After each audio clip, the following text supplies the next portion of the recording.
And even if you were to have like a prompt of 10 different things, right? Like say if you had one prompt of like, oh, like here's 10 different personality traits, here's 10 different superpowers, here's 10 different drawbacks. I like coming up with random list of powers and then just see what I come up with. Imagine rolling just those things every single time. It's always going to vary. The possibility of that happening is, again, like a 1 in 10 chance, but it's like, it shows that there's an infinite There's always something else cool right around the corner that we can come up with, because there's no end to the prompts. There's no end to what we can roll up. We're going to be officially rolling for superpowers. This is usually the make or break. Roll for Hero! Ayo, and hello everyone, and welcome to Roll for Hero, a segment of our channels in which we let the dice dictate what on God's green earth we will be drawing for today. It is me, your ever weird and ever loving and cracked out Uncle E, and of course at the very bottom we have, you know him, you love him, claimed to be the world's sexiest man of all time, our big bearded, bald-headed, beautiful co-star, Mr. Fish. What is up, everybody? Glad to be here. Excited to be here. Excited to have longtime viewer, first-time guest, Dadpool on the show. Yes, that's true, Dragon Gaming. It's true, Jordan. You can actually make the hop from the comments onto the show. There's an actual link in the description that you can click and schedule an appointment to come hang out and draw awesome stuff with us. What is up, Ghost Art Comics? Glad to see you. How are you doing, Dadpool? Good to see you, man. Doing great. Thanks for having me, guys. I really appreciate it. I'm so excited to be here. What is up, Bill motivated Trumbo? me to bust out the digital art a little bit. Oh yeah, man. The digital is fun. And I'm excited to talk about some of the stuff that we talked about earlier, because like I forget, because I do this all day. Sometimes I forget there's lots of little things that everybody doesn't know how to do, like change the settings on your pen and stuff to make the drawing easier. We'd love to have you go start comics, man. Sign up. There's a link in the description. It'll take you right there where you can schedule a time to come hang out with us. It was super easy. Oh yeah. And this is going to be a blast and a half. Again, if you guys want to schedule an appointment with us, your two weird unks, make sure to click the links down below to partake in a Roll for Hero session with your Uncle E and Uncle Fish. Alrighty. And speaking of Roll for Hero and all the awesome stuff that we got going on there, there's also the Roll for Hero Handbook Kickstarter is going to be launching Monday. So if you want to get in on that, you can go to gomrfish.com, sign up for the pre-launch page so you'll be notified when it goes live. I was going to do a great big live stream that morning and launch it live on the show. And then I got an appointment at the doctor, and I got to go see the doctor because I hurt myself really bad drawing comics. So I got to go. So I'm probably just going to be clicking launch and letting it up go in the Monday morning. So be ready. Sign up to be notified. You'll know when it goes live, and sign up, because not only are we going to be getting the Roll for Hero Handbook, and you can get the new revised version that we're doing with all the extra tables and fixes that we've been learning about through playtesting it. You can get it digitally if you want. You can get it physically. And we're also going to be making a mini comic together, which is going to be awesome. We are going to roll up the characters. We are going to come up with the worlds and the setting. We are going to do everything from create the characters to write the script, to lay out the pages, to letter the pages, pencil them, ink them, putting the whole thing together, the whole layout and pagination to make sure that the book comes out right. We're going to be printing them ourselves. We're going to be stapling and binding them, trimming the final books, shipping, the whole 9 yards, soup to nuts. So if you've ever wanted to make a comic, this is going to be a really cool way to get to hang out, ask all the questions you want while we do it live in front of you. So it's going to be great. It's going to be a great opportunity to take part in it. If you've ever just wanted to work on a comic and be able to say, hey, I helped come up with this. I helped name that dude. I helped come up with an awesome name like Deceptiles, like Dadpool can say. Then you could join in and do that and be a part of this comic. It's going to be awesome. And I mean, it's not every day that anyone gets to say that they had their input in being an impact in a creative process per se. You know, unless you know a creator that's making a comic outside of us, like if you have a personal friend, it's a different set of circumstances. This is where it's going to be, you know, again, we're gonna roll up the carrots. We're gonna come up with everything. Mr. Fish just said it all. I'm just gonna be heavily emphasizing it and putting it with a nice tone voice for marketing purposes. Only you can click the link down to the description below to be a part of the Roll for Hero, you know, handbook creation process. If you want to partake in creating an entire comic book from beginning to end, from the creation of the characters to the finalization of creating the full-blown zine, please click the link in the description down below. Wait till the Kickstarter begins because it is going to be a blast and a half and then some. I'm going to be super excited for this because little did I know that when I started this show, I wasn't expecting any of this to happen. And yet, some dude from Arkansas was like, I like this weird Florida Rican kid. Let's do it. And now we're here. We can make it happen, Captain. Yep. And here I was sitting here by myself wishing I could find somebody that wanted to do the exact same show with me. And little did I know I was going to find a dude that wanted to do the same thing. And we could what I think we should do? I think we should make, this is just my personal opinion that nobody asked for. I think we should make some custom Roll for Hero t-shirts that obviously have like the logo of like, you know, my rendition of it over here, like with the D20 and then yours with the D4. Like, I think that would be really, really cool to have like t-shirts of that. What do you think, Dad? What do you think, Dadpool? I mean, we've been yapping this entire time and you're here and it's like, come on. I would definitely wear that t-shirt, much like my Dadpool t-shirt. I would love to represent. Also, that episode is probably going to be the best one to date. It's got to be. I can't imagine a better episode. It's going to be hard to keep up that level. You just inspired me, Esteban. Now I have to put a new tier in the campaign that has everything, including like the handbook and the mini comic and the set of dice that you can get to go with it, and the sketch pad that I'm working on right now, which is going to be about this size, that's going to have places where you can draw out your characters over like loose body shapes and write down all the things that you rolled up for your characters, and it's going to have action poses and stuff in it. So now not only with all that can you get, now we got to do a tier that's going to have a t-shirt too, because that's too good of an idea not to use. So we absolutely have to do that. Oh, that is sure. That's more work to do now, but that's what I mean. It's gonna yield results. I mean, again, I love this show so freaking much. You have no idea how much it pained me during the time that I had to hold on to 2 jobs because I knew I was missing out on such fun opportunities. And now there's an opportunity of a lifetime. And Dadpool, I am so glad that you were able to book up an appointment with your 2 weird uncles here. And I think it's about time that we're done yipping, yapping, chitting, chatting. So grab your dice, grab some variation of a drawing utensil and the ability to draw on a surface, whatever that may be. And I believe it is time for us to roll a hero.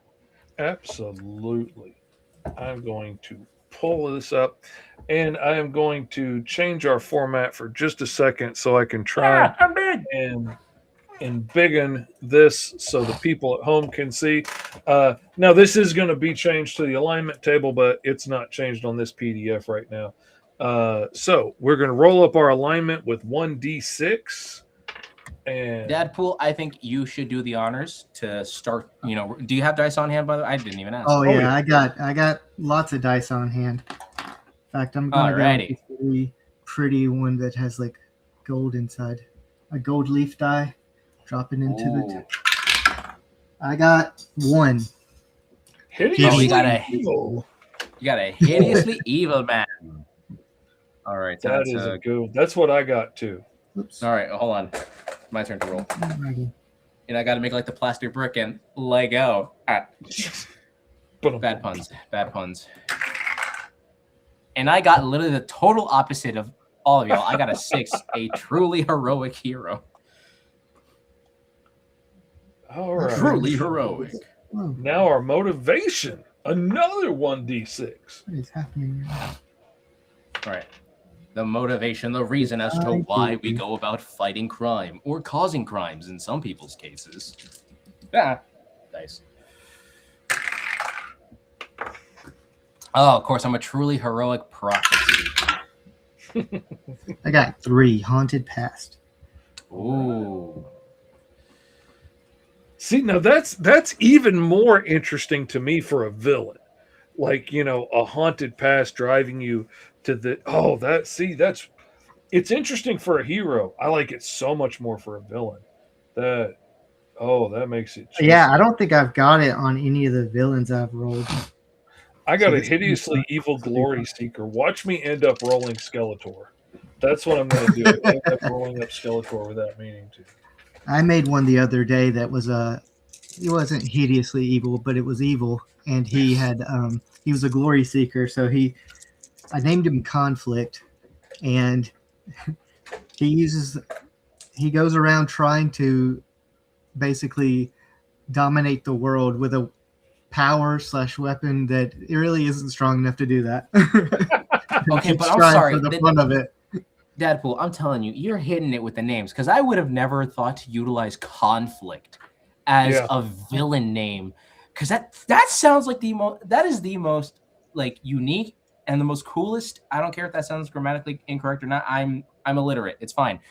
That is the most coolest name. It's an awesome name for a It villain. is. It's a And very I'm awesome name for a thinking, villain. what a cool acronym that would make for like a strike force if you could come up with something that would fit it, like, Like cybernetic operatives, blah, blah, blah, whatever. I could do Like, something like that. I could remember- come up with it for sure. And speaking of acronyms, I remembered I tried coming up with like my rendition of SHIELD, and I call it the Agents of Spider, the superpowered individual diverse enforcement rangers is what I call them. That was as good as I was ever going to get with that concept there. But outside of that, we got to roll for the origins. So, of course, I have a truly heroic prophet seeker. Why am I on this path of heroic prophet seeking?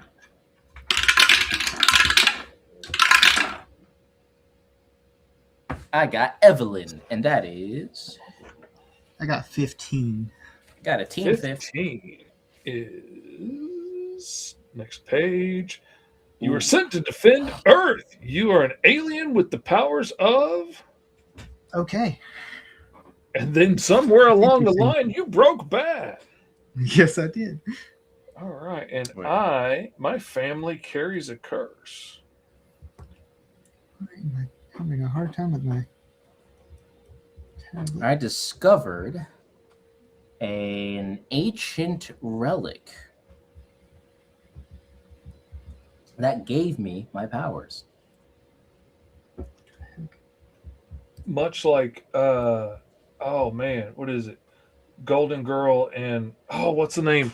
Kevin Garcia is doing it. It's his new Kickstarter. It's only got I know like what you're talking about. I know what you're talking about. day or two left, and they're the same thing. They found these golden artifacts from Mesoamerica. Hold on a caves. second. So for those that tend to follow me for the public domain stuff, I will say if you're in the vibes for anything public domain adjacent, if you want to see somebody utilize public domain characters in their very own unique way, go support Kevin Garcia and all of the stuff that he has done, because he has made some very, very unique forms. He's a writer. He primarily writes it. He, outsources most of his art to, other individuals. Fantastic artists, by the way. I think he's did World War comics. They're on Indie Planet too, so I have no excuses to not get them. I am going to apprehend them when I have the chance. But also, he's doing one on Golden Girl, and I forgot the other character's name.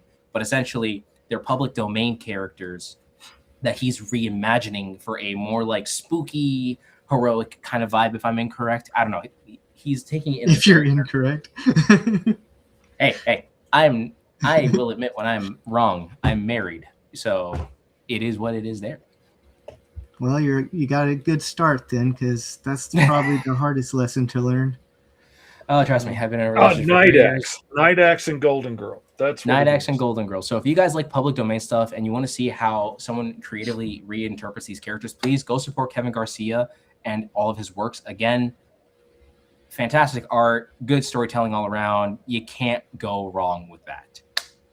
And he took these two characters that were two white kids that got their powers from Mesoamerican artifacts before and became superpowered characters in the Golden Age, and has now used actual like horror stories and stuff to create these characters, and they fight all kinds of monsters and stuff.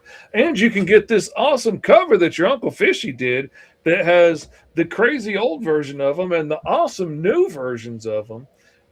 It's a really cool story. Night Axe and Golden Girl. You need to go check it out. and there is only a little bit of time left on it. Let me see how much time's left.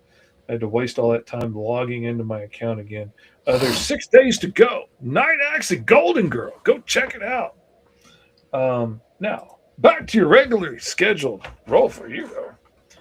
I'd love to work with you guys working on my first comic book, and I know y'all have a wealth of knowledge that I need to sponge in. Dude, you need to come hang out with us behind the scenes while we're doing this comic book. Little as $5 for the digital comic will get you in on all of the live streams. You can hang out, ask all your questions, see how we do everything. It's going to be a lot of fun. Are those streams going to also be private, meaning that they're not going to be... They're going to be unlisted. So you're not going to be able to just find them. But if you back the campaign, I'm going to message you through Kickstarter all the links for the week to all of the shows. And there's going to be one in the morning, a regular afternoon one on Wednesday, and then one like Friday nights. So depending on what your work schedule is, there's always a time you can come hang out. And it's going to be good fun.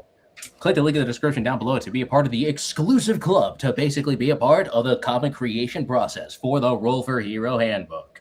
We need you to support indie artists. Now, anyways, we need to roll up our power sets because we've been yipping and yapping. Dadpool, how are you feeling so far? You think you got some pretty cool ideas conjuring up in there?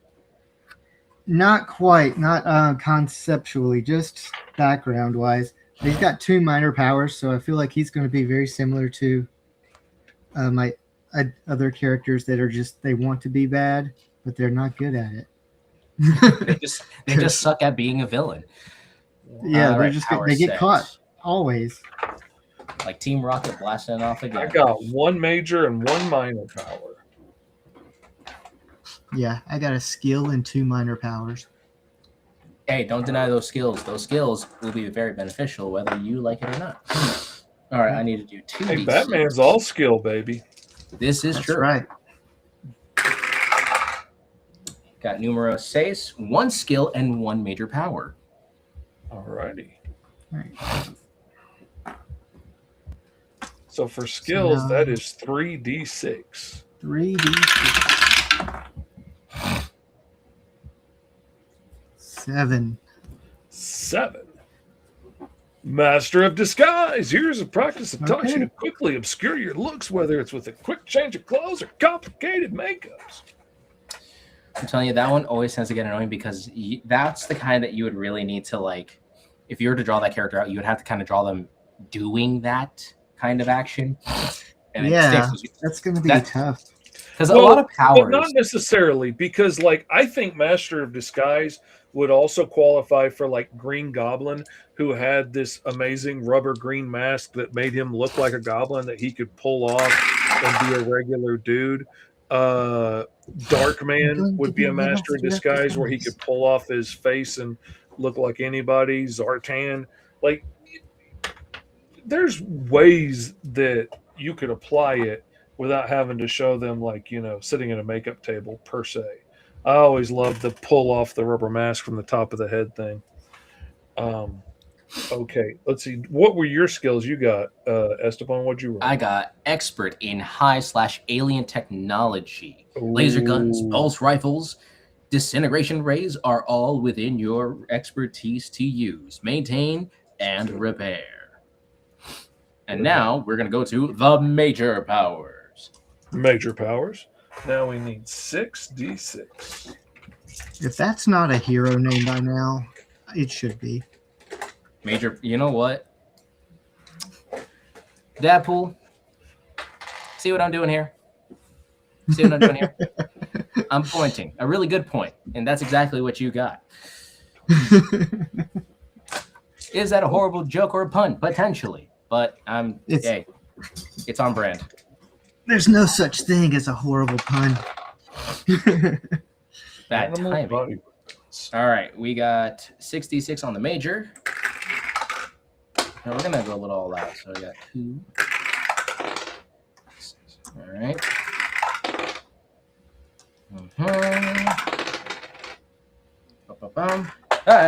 Not you. No! All right, I did that all individually because I just love the sound of my dice tower.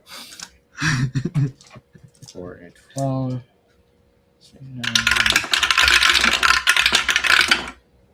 See, Dadpool gets it. I tried to drop them all at once, but it just wouldn't go. I have another. Okay, I've been getting Alter Body a lot recently with a lot of characters that I have been I getting. have been too. All right, I'm gonna go for a reroll because we can do this. We can do that. In the Roll for Hero Handbook, you don't have to restrict yourselves to that, but it's always fun to challenge yourself. Now, the thing is, I'm gonna hold on to Alter Body just in case, because hey, there's no set rules other than to paint with what you got. What is that? Why is it 15 or on. You know what? I'm 10, 15. Wait, am I going crazy? Yes, I am. Ooh. Okay. This could be interesting. Okay. My major power being mind control. There you go. Ooh, that's fun. Did you get a villain too? No, he got a hero. I got a truly heroic profit-seeking hero. With mind control powers and being in high tech. So this is already a very contradictory type of hero. Yeah, that's going to be interesting. But then again, sometimes you wait, sometimes you don't. 24. Mind power, I got 24. Dragon Gaming says, there's a major force in DC. Okay, so for my first minor, I got echolocation.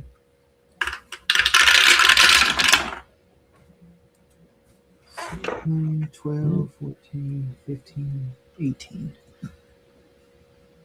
And then photographic reflexes. Ooh.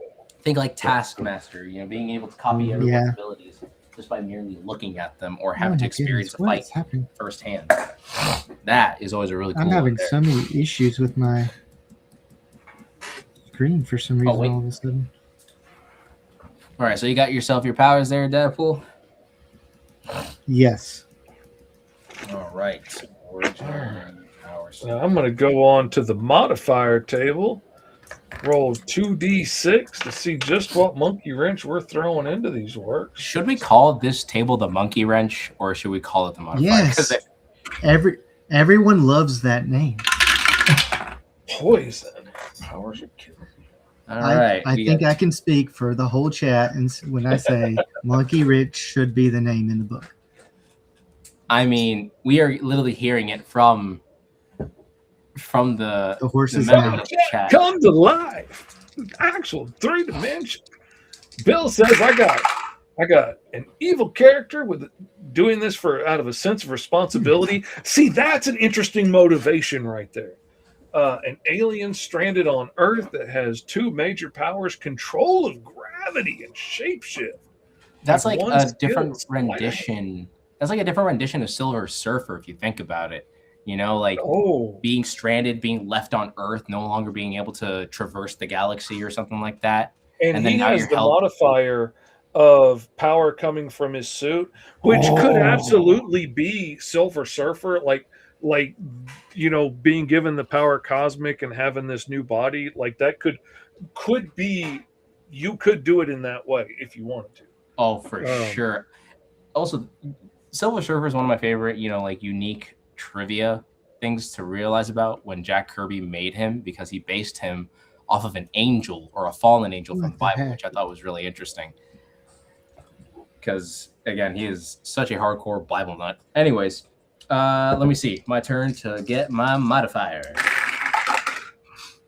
Numero ocho, and that is O. You know what? This is interesting. I also got poison. Yep. I have to roll an animal. Sorry, I have to pull up this again because it's acting not so great. So, Fish, I think since we are hearing it from one of the members of our chat, as well as hearing it in the chat, we have to call the modifier table the monkey wrench table. Yeah, I think we do. We have to. It is by law now. We have heard it from the chat. We have heard it from said member who is currently with us, drawing his character, who was once in the chat, now joining us. So it has to be canon. We can't do anything about that. I mean, we could, but that would make us jerks. Oh. I had to start from scratch writing my stuff down because that means you're gonna have a better connection with the creation process when you think about it. When you actually write something down, it really does something to your brain when you really think about it. You know, it's like really taking that initiative. So that's actually the reason why. For those that may or may not know, actually, for most of you guys probably don't know, but outside of the Grub, I started officially since it took me 12 years to collectively get this character together for my main character Power Core, and I'm now officially writing his first issue proper. I mean, this is a character I had for like a very, very long time, and I actually wrote down the script and even doodled out some thumbnails for the pages. So, you know, when you write something down, it really has more of a it really cements itself in your brain a bit more because you're making it part of your process. You know, typing is one thing, but actually having to write it, that's important. You know, I was always told that as a kid, make sure to write it down, make sure to write it down. I'm like, nah, it's okay, I got it all in my head. I was wrong. Don't do that. If you have an idea, please make sure to write it down because you'll never know when you're going to want to go back to that. Okay. We lost your screen, Dadpool. Yeah, sorry. I had to close it out and open it back. Oh, okay. Which means I have to rewrite everything because I lost everything I wrote. Oh no. Yeah, see, we got Dragon Gaming. We got Bill Treadwell even saying we have to call it the monkey wrench modifier table. Or would it be known as the monkey modifier? No. No, it's the monkey modifier. Monkey modifier. Modify your monkey. I didn't know I had a monkey to modify. Your banana intake. Potassium. All right, a truly heroic profit seeker. And he got okay. We also need to create an ancient. We need to create an ancient relic table as well. So then that way it'd be like, is it a bracelet? Is it a necklace? Is it, you know, some type of mask? Is it a hat, a crown, something like that? That would be very. Is it a hat? Is it a hat? The straw hat of power. Hey, we are not going to deny Straw Hat Luffy. Big sun hat. With a ribbon. Once you tie this ribbon around your chin, you will become the most powerful man in the universe. Hey, it could happen. I mean, listen, if there's a guy who can make Mr. Fantastic as the king of the pirates, I don't know what else to say. It's there. Wonderful powers were bestowed on me the day I was playing around in my mother's closet and put her sun hat upon my head. And said, that's already a good idea. Pretty. I'm a very pretty boy. Now I have the powers of God. No. All right. Killer whale. Okay, how would I go about this? An ancient relic giving me powers, but this relic is also killing me in the process. I got body weapons, and then the animal is a killer whale. So, like, what body weapons is that other than blubber and teeth? I mean, funnily enough, I actually have a character like that. A blowhole could be like a cannon. Actually, if it's a body weapon, you can do their tail because those guys chuck, like, killer whales, like, yeet. They chuck up seals, like, in the air just to kill them so that they can eat them. Do they use their tails for that? Yeah. Yeah. I mean, they'll use the whole body. Whoa. Yeah. Catapult. I mean, their jaws are one whole thing. Their blowhole might be another. I've started every time I get an alien now, because I don't really know what direction to go, I just roll animal and element, and that becomes the alien species. See? Look at that. Dadpool already creatively using the handbook in a way that we didn't even use it this entire time. How dare you, sir? How dare you do better than us? I see how you're functioning. I see how you're functioning. You think you're better than me, and you're probably right. You're I don't only know about saying that that. because it's true. We have a running joke at our house about how I'm the most humble person, and I always say I'm too humble to say that. I'm the most humble in the world. Ask anybody. Everyone will tell you. I'm Everyone humble will as say. hell. Okay, They so all say. what up, Oh everyone? man, what's up, Cedric? Hey, Eddie. Hey, how you doing, buddy? That doesn't look like a killer whale. That looks like a Pokemon. A really, really tired and full Pokemon. Pokemon. That does look very Pokemon style. Gosh. Okay. How I do have to you- roll all my dice. Loud dice noises. Oops. Is that a Sauron tower? It is. I made Okay. it for my wife. It's her dice tower. My He lord. made it. See, this is That's the not cost I'll Lego have to dice that, and I tower. custom made my whole thing.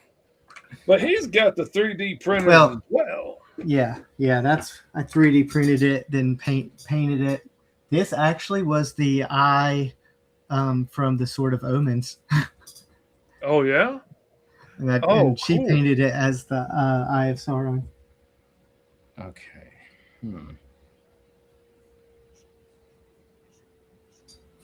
Okay. Fire. Thinking about it. See, this is the hard part because I got some really contradictive things here. I got a truly heroic prophet seeker who has mind control Stag beetle. and is has a skill in high tech. So I think, probably story wise, if I had to do something for this character, it could be like the standard Hal Jordan effect. You guys. I like the idea that maybe his powers are killing him. So this is interesting. Or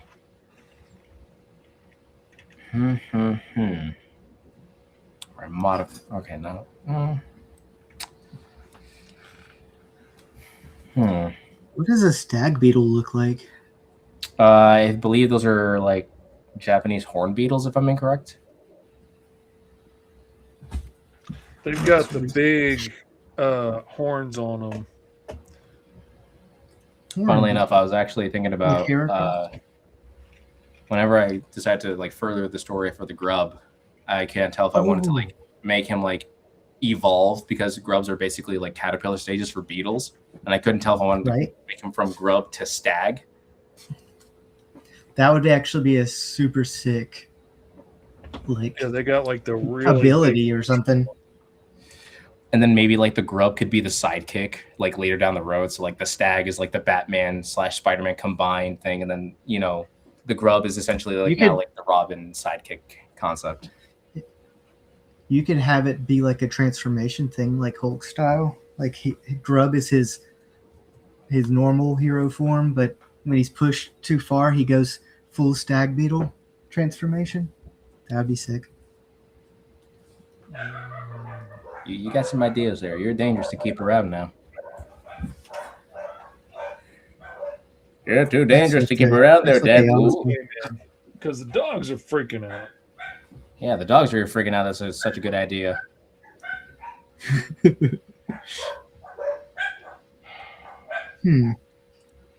Stag. Okay.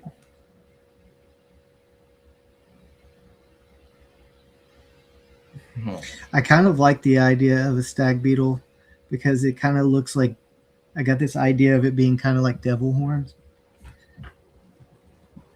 I think that'll actually look pretty cool. Or, Common Rider. It's always, they tend to use a lot of beetle inspirations for their concepts. I mean, heck, their very first superhero was based off of a grasshopper, if I'm incorrect.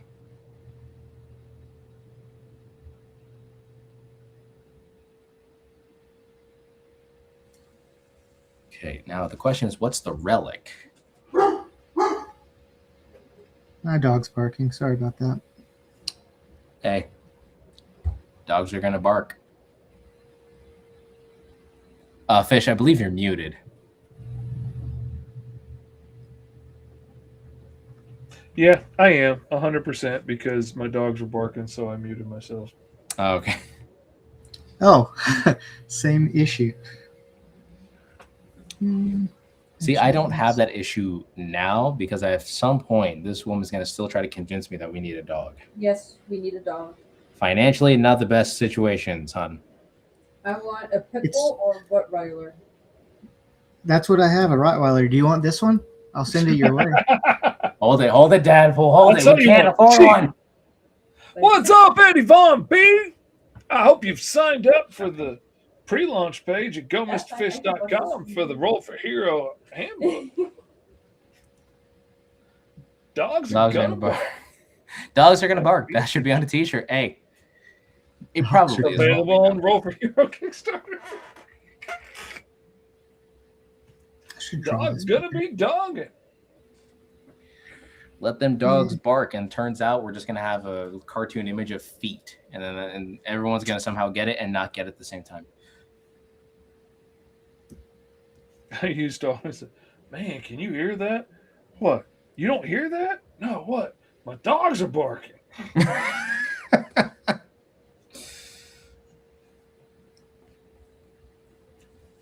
Okay.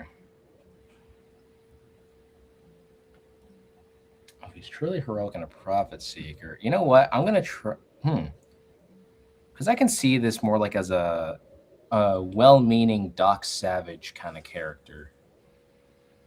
You know, except he's not in peak human condition because his powers are slowly killing him.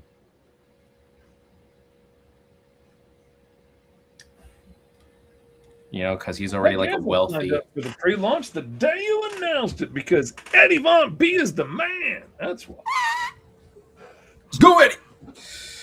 Sign up now for the Roll for Hero Handbook Kickstarter so that way you can get into some of the most exclusive streams and be a part of the comic making process. Have your input in how a story is going to turn out. It'll either go chaotically insane or chaotically insane.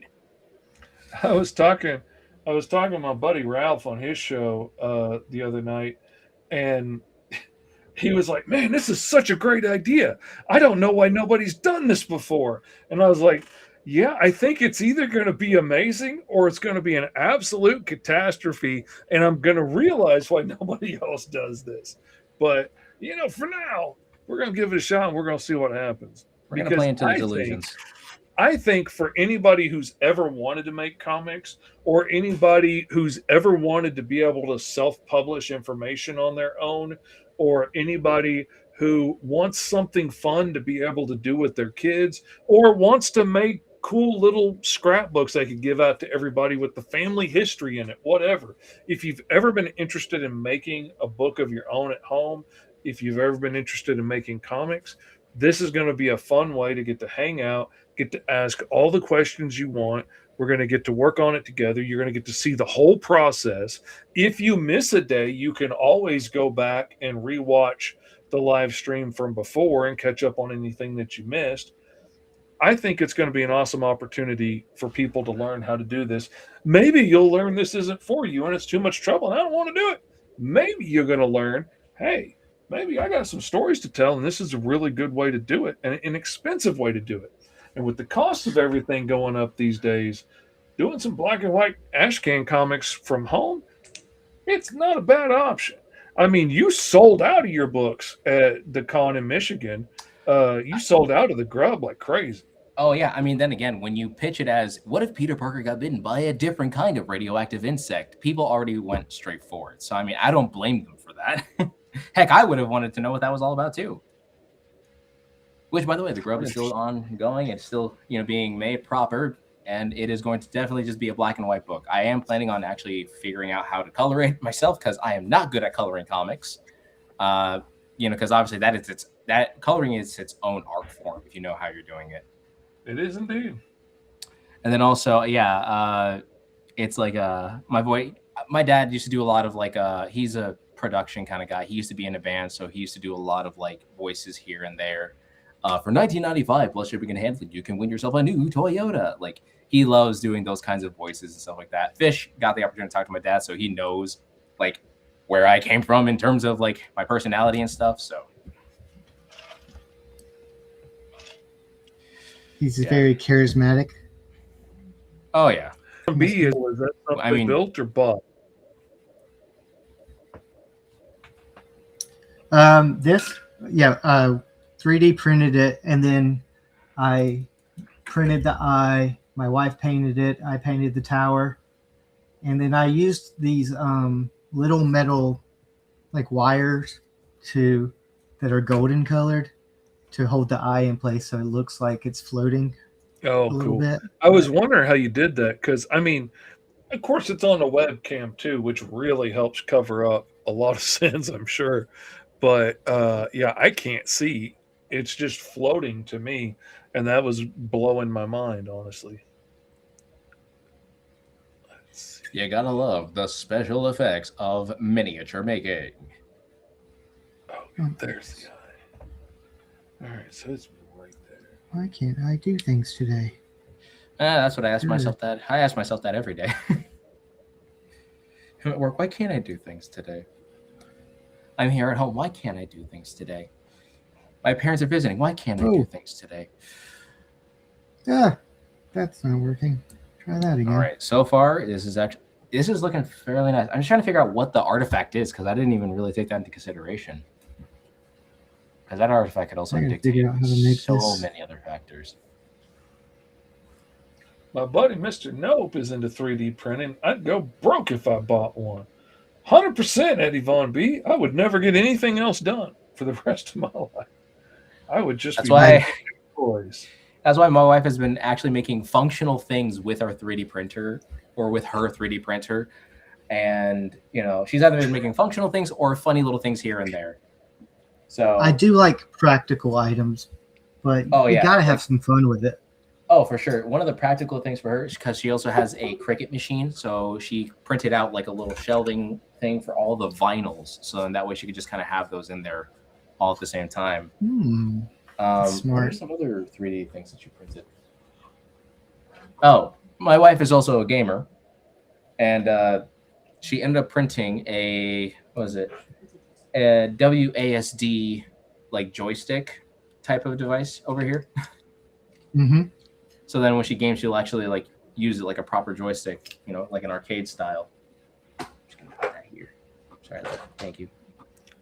And she even 3D printed her own card holder. So, the day that we'll ever go to cons and sell cookies and comics, who knows? What about an old crystal embedded in his forehead, says Dragon Gaming. Make him a unicorn? Not against that notion. And it could be the reason as to like why it would be like slowly killing him, because maybe the thing was like embedded in him, or like maybe it was a shard that ended up kind of spiking through him, and maybe it's lodged in his brain and it actually enhanced his ability to mind control people. But maybe it enhanced his skills further to understanding technology, hence why he now has the skills of high tech, of basically being really good with high tech. From there, he ends up creating tech to kind of help prevent the power from killing him. I tend to try to find a way to keep the character alive. And funnily enough, I had one of my friends rolled up a character who had like Sonic's hearing, had the ability to climb on walls or something like that. I called her Velcro. The name was really interesting. I wanted to go I from love there. that name, actually. Yeah, let me actually find her real quick. I have her on the solar roll area here.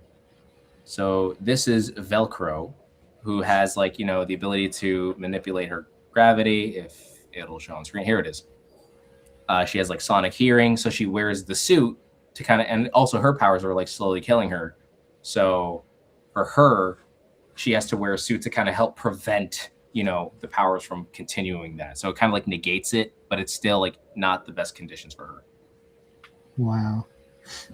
All right, where are you at? So that was the modifier, was that her powers were killing her? Pretty much. And same situation with this character. His powers are killing him, but it would make more sense now that the crystal would be like embedded in his head.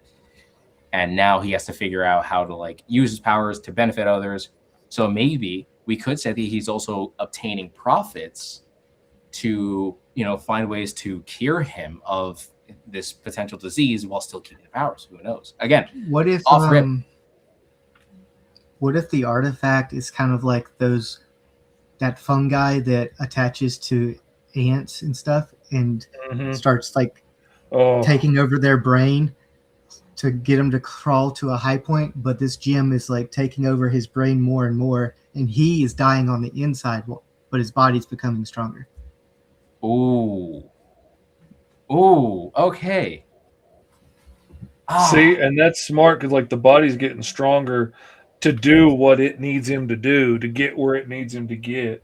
I've got a story like that I've been working on for Green Zone where like this thing infects people and it'll make you stronger and stronger and drive you to get into more densely populated places until you like explode in this whiplash hail of like long skinny worms that are a mile long just whipping out into everything, and then everybody they strike and don't kill they embed in, and then they start to grow and turn this person into another monster.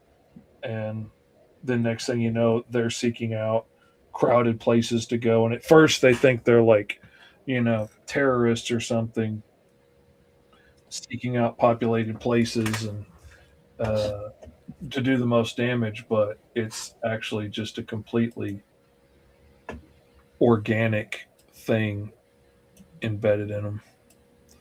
All right, move that. Okay, so what would his hero name be then? If he's like, what power did he get? He has mind control. Mind control. See, that's perfect for the gem. That controls his mind.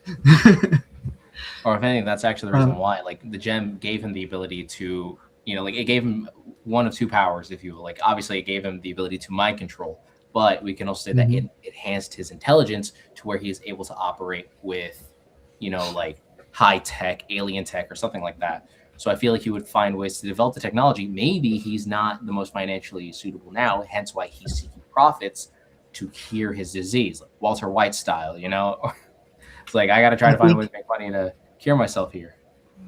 I think another cool angle is that the gem, it has the knowledge of all of its previous hosts, which might have been other alien species. And then every time it gets a new host, that it gains that knowledge. So maybe his alien tech knowledge comes from that. Oh, that's a good idea too. And then it could actually be him talking to the previous, kind of like Orange Lantern style, where he's able to talk to the other hosts of said gem. And maybe he might be able to talk to one that found a way to like nullify the powers. But the thing is, though, if he nullifies it, it's only going to make it worse, kind of a deal. So it's either you have to accept your fate or still try to fight against it and barely make it. Oh, yeah. Like somebody managed to slow it down, but it only made this, that, and the other worse by slowing it down. And are you slowing down your fate and suffering longer, or are you just accepting your fate and giving in? Like, there's lots of interesting stuff you can do with that.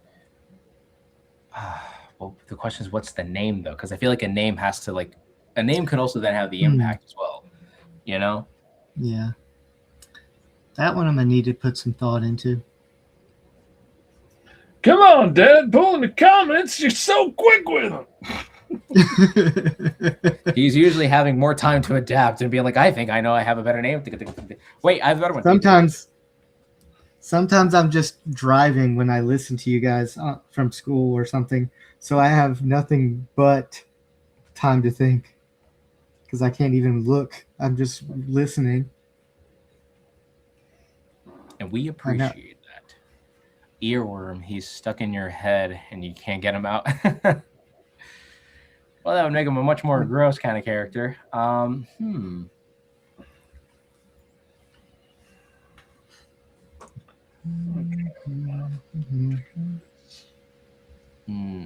don't know why I'm thinking gem, brain gem. Ooh, Gem and the Holograms. Yeah. Oh, maybe that's taken. I think so. What was it, Hanna-Barbera that has it? Filmation, I think, had it. That's probably Hasbro now. I'm really not sure how to incorporate this Master of Disguise thing with a person that is a stag beetle alien. Because like trying to put a mask on, but you got these massive beetle horns shooting out just doesn't feel like it works. Well, here's another. What he has is a pair of glasses with a fake human nose and a mustache. And you can throw those on. Nobody knows if it works. Let me see how that looks. I was gonna say, I mean, when you really think about it this way, Spider-Man doesn't really look like a spider. He just happens to have powers similar to a spider. You know, climbing on walls, he creates his own webbing, that kind of situation. So for maybe a stag beetle, right? If it, like, do you look like one, or are you an alien? That well, he's an alien. So okay, I don't know. So I think this is the part I think it could be interesting. If he's an alien, does he have any technology? Hence the Master of Disguise feature. Does he have like a belt that could, you know, like Megamind, modify his overall look, even though he'll still like not physically change, but you know, virtually looks very, very different. Like it could be like a hologram projector, like Nightcrawler had in that one version of the X-Men cartoon. X-Men Evolution. He could hit that watch and look human for a while, and that could be how he uses his Master of Disguise tech. Let's see how this looks on top of him. And maybe by his species standards, because they're probably vastly more intelligent, they probably were able to adapt it to make it look like almost like nothing could ever be perceived differently. Like, you know, if you were able to create the proper disguise or, you know, the alien species, you could walk among them and they wouldn't even notice that, you know, kind of like that. Yeah, that makes a lot of sense, actually.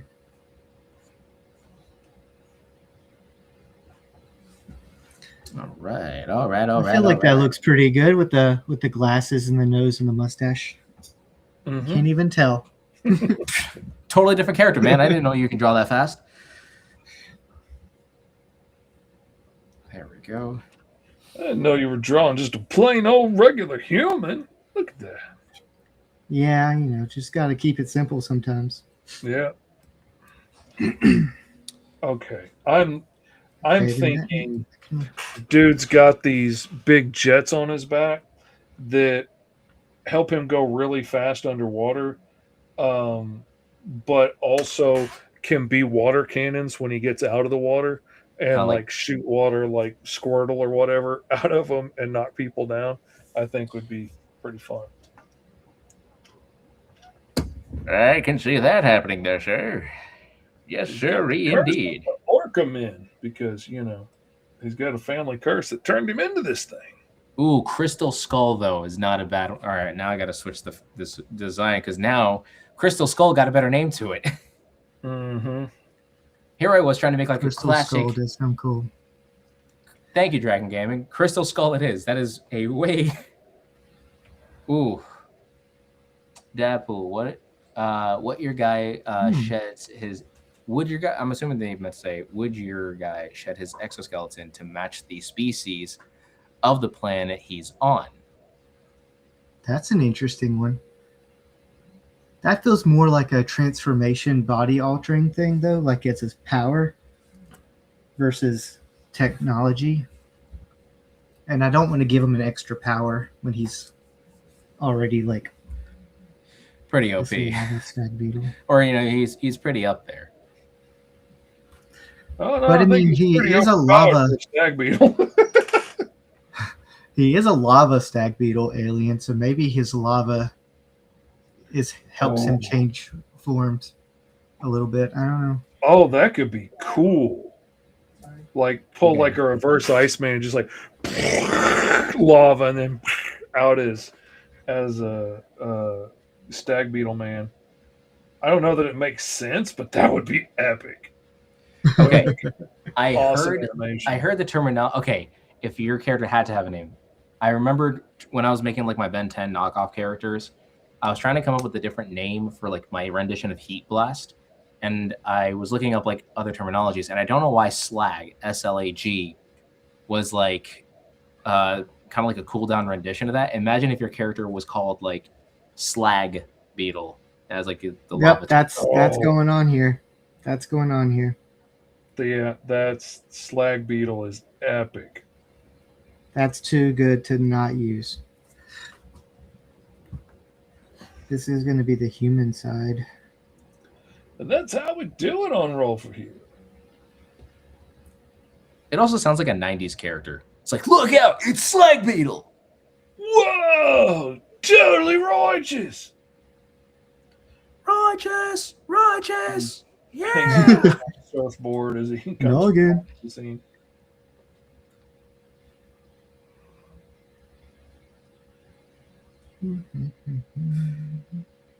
Alrighty. Indiana Jones is gonna go after your crystal skull. LOL. Hey,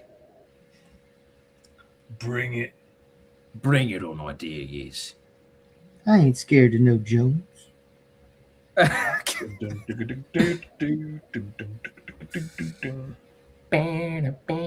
ain't scared of no archaeologist.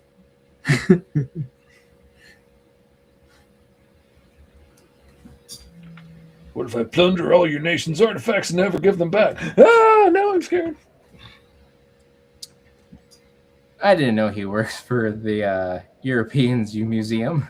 What's that one museum that always gets ragged on a lot? The British Museum. Not the British Museum. It's yeah, I know the name. Kyron Silva says, "Crap! I almost forgot. I almost missed my second favorite show on Wednesdays. How dare you almost miss us? How dare you almost?" Looking at you, Kyron.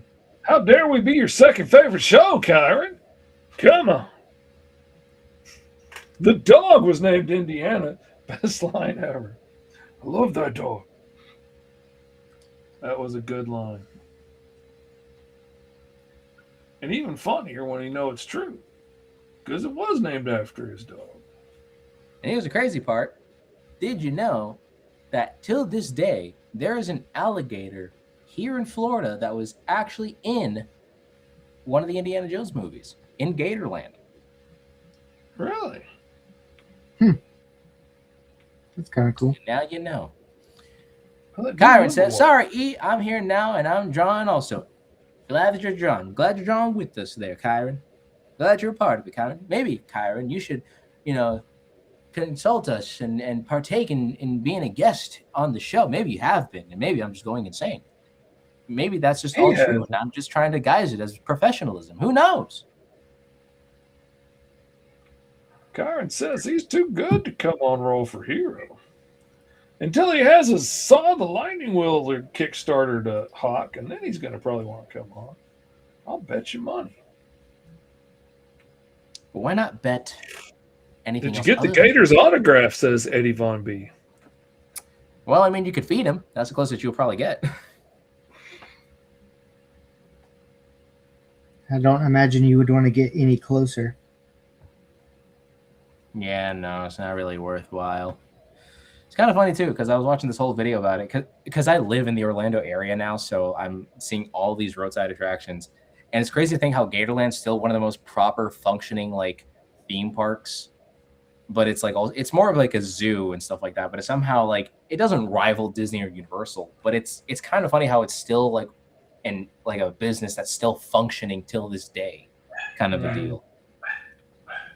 Yeah, like back in the 70s or something when there was a lot less to do and, a lot less safety concerns and whatnot. And it makes sense. And before some potential autistic man decides to make this, a mouse's playground. Mm-hmm. I mean, hey. Was he autistic? Supposedly. I mean, trust me, if Walt Disney was alive today, he would not have done cruises. He would have ensured that there would have been a train that would have traversed all the states on the mainland. So it's because Disney died that we don't have high-speed rail. Exactly. Gosh, you're Disney. Exactly. Dragon King says, Dadpool, since it's tech, what if he needs to collect DNA samples, combine them with chemical, and injects himself with it to look human for a limited time before he has to collect more. Oh, I've already moved on from tech. When you started talking about shape shifting and him, and I remembered he's made of lava, I was like, yeah, he's shape shifting now. So this is going to be a lava transformation. That is a Just cool have to figure thing. out how. I would use it too. You know, I don't think I don't remember ever rolling up anything that had me have to roll on the element table. I could be wrong, but I don't remember having to do that. That's why It would have been just good if we do had it that. sometimes. It should have been good if we had that element table during season 1 where we kept rolling nothing but elemental based heroes. Mm-hmm. I never got more sick and tired of that, and then also the public domain stuff at the same time.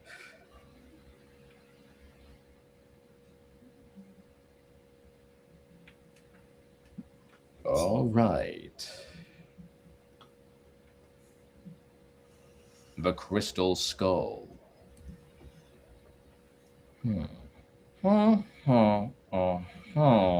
What's up, Fallout fan plays games? Hey, howdy, hey, how are we doing today? We are just simply taking the time to create characters from the Roll for Hero Handbook, the handbook that is a one-stop shop for all fun, creative, imaginative concepts come to life with nothing more than plastic dice in your imagination. I'm really trying to sound as marketable as I can. I got to get those clips for the advertisements. Man, I'm telling you. And the thing I like to think about with it is it's not like a role-playing game system, which I've had a couple of people tell me like, well, I'm not into role-playing games. Oh, it's not a role-playing game system. It doesn't have all the rules and stuff for that. It is more of a creativity engine. It's an inspiration engine. It's a way to spur ideas if you're bored or you're stuck or if you're an artist looking for something to draw, if you're a writer looking for an idea for a new story or a new character. One thing I really like about it as a writer, as an artist, as a comic creator, like sometimes, let's be honest, sometimes I need to have a character that's going to die to show that there's real stakes and stuff in the situation. But maybe I don't want to kill off, Danny or Virgil or, Corporal Waters or somebody in Green Zone. But, if I need to, I could roll for hero up a character real quick and come up with some interesting character and make a henchman or, officer in the background or something that could suffer the consequences and let you know that there's real consequences to what happens in this story without necessarily having to take out one of my mains. Or, sometimes you need just a henchman to be standing at the door and you haven't thought about what that dude's going to look like yet.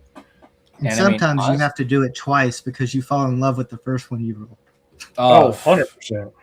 Oh, yeah. Because there's no way the first design you're going to be like, but I don't want to trash this guy. And then now you're going to have to do something about it.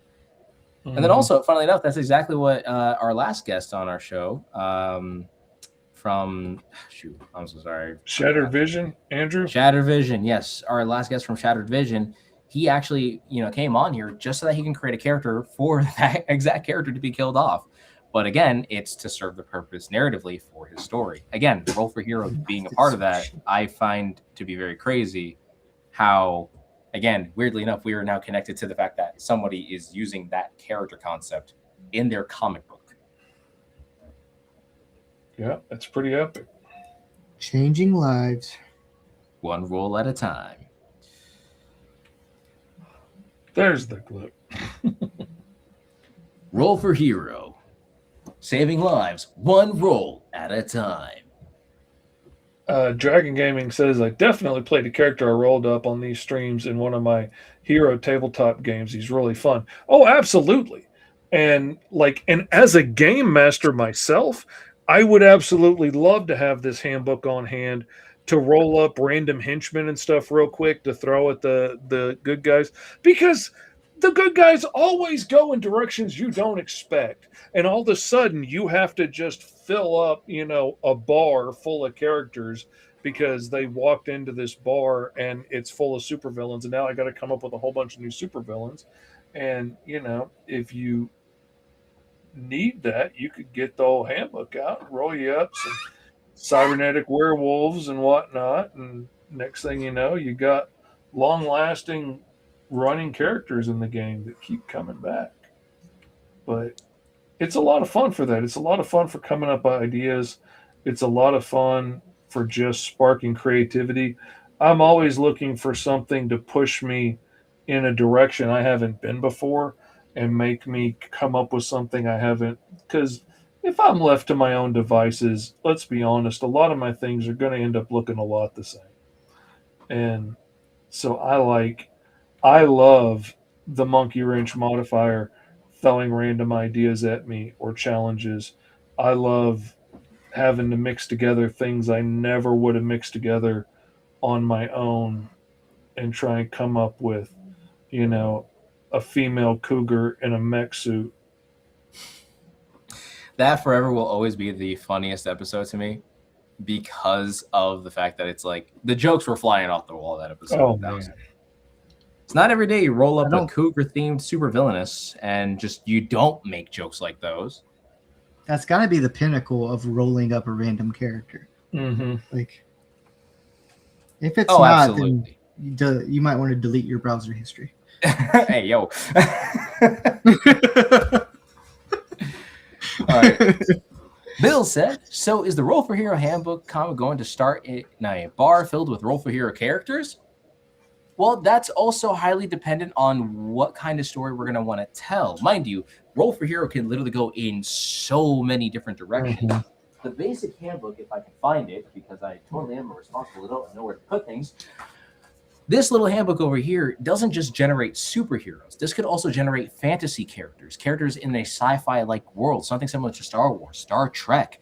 Again, we also have fantasy concepts for something that could be in Lord of the Rings or, Narnia for all we care. Now, again, yeah, we have superpowers, but who's to say that those couldn't be magic-based? Who's to say that those couldn't be science-based if you really wanted to kind of stick it to that direction?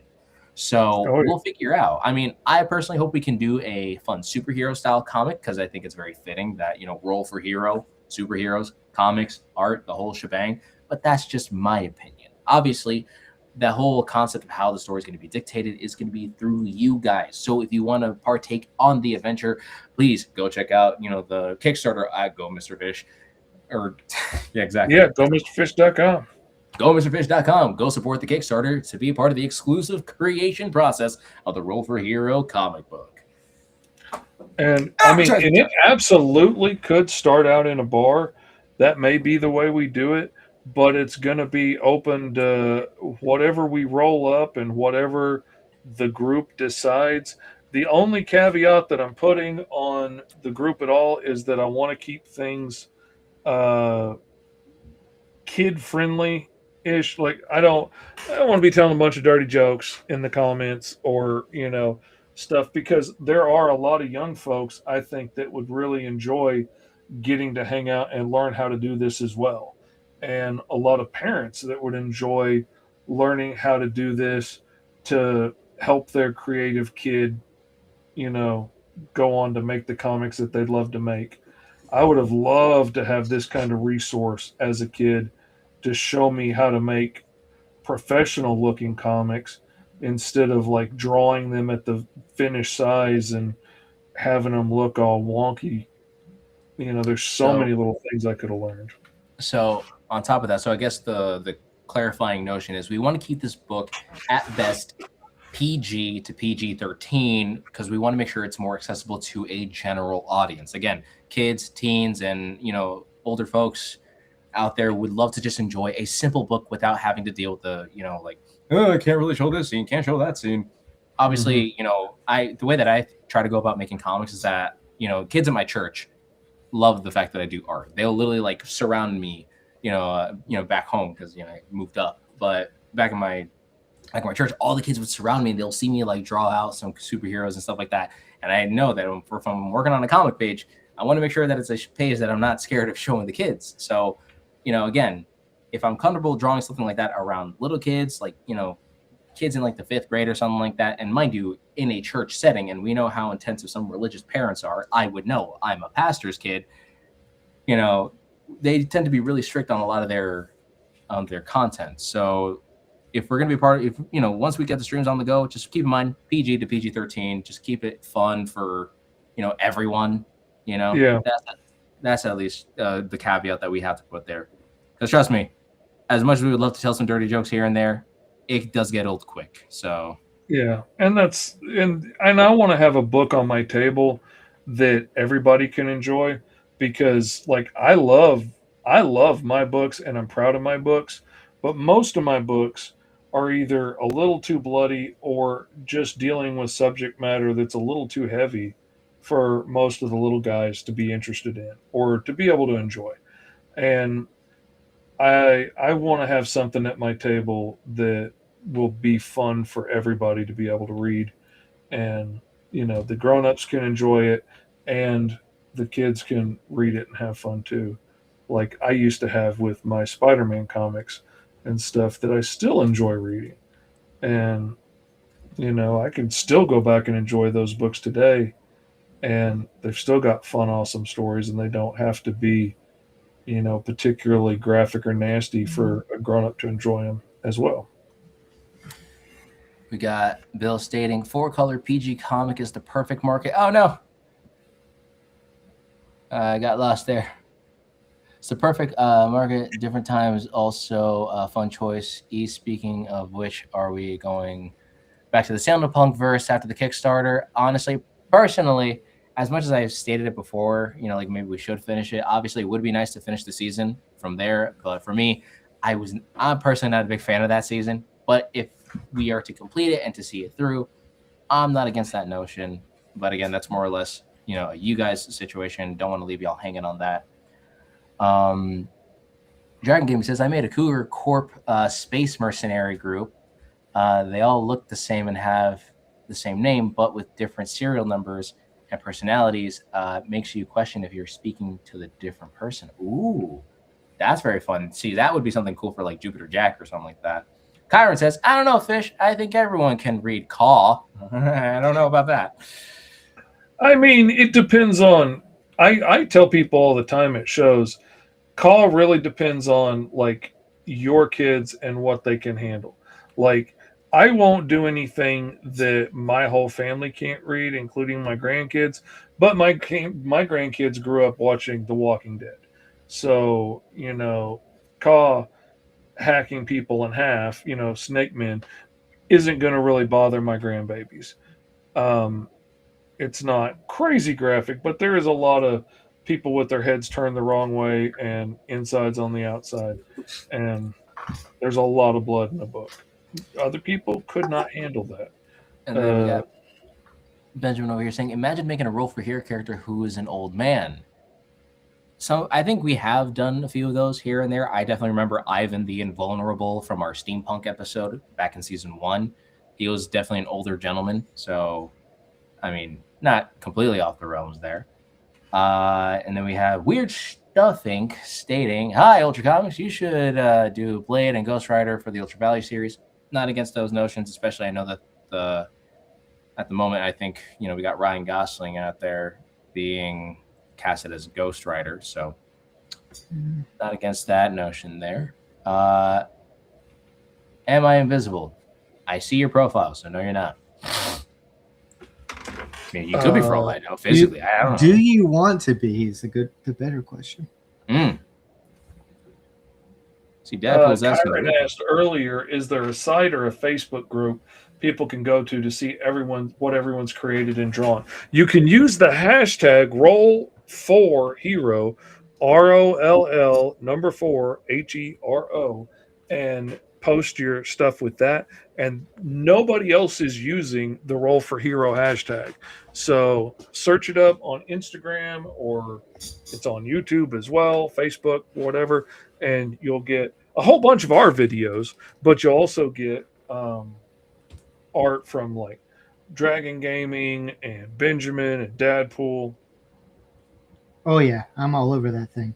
Most of it is Ben. Ben does so much freaking art, so many awesome characters with it. No one can keep up with Ben. Appreciate the comment. I tried for like a week, and he was dropping like 4 or 5 a day, and I'm like, "There's no way." No, like how? Like There's I no remember way. before I started making comics more seriously. I remembered I used to do the same, but I would take like hours per character because I was always into designing them just right because the perfectionist in me couldn't just not. So I remember doing that, but man, the way that Ben, forget it. I couldn't keep up with that. Yeah, he's on a different level. And then Ben, speaking of, he says, "Well, I'd be able to pants people or give them wedgies." All right, listen, hey, sounds very villainous out there. Okay, those are villainous like activities, In and the I'm not book, judging. Absolutely. Like something like that, no problem. I mean, I don't want to make it absolutely ridiculous, but yeah, absolutely. And now I'm also leaving room in there if people just start yelling out absolutely ridiculous ideas. Uh, I can veto it, and because we want it to be cool in the end, and not just be a whole bunch of random stuff. The most random ideas somebody could shout out. But That being said, some of the most interesting and fun D&D campaigns end up being the random stuff. oh yeah, This is true, but if we want to keep something consistent, and also again to a general audience, we want to make sure that we're telling a genuine, just a fun, overarching story and stuff like that. Unless we decide to do a concept like Weird World, essentially a world full of weird things and anything goes type of thing. But again, that would be really weird and hard to keep up with, especially stylistically. Who knows? Hence the name. Exactly. See, you're getting it, Dadpool. Yeah, excuse me.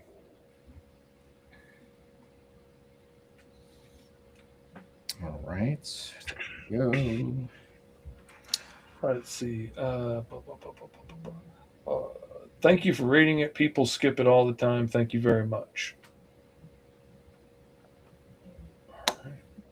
What did we read? Was it your comment? I think it was weird. So I was just saying cool art.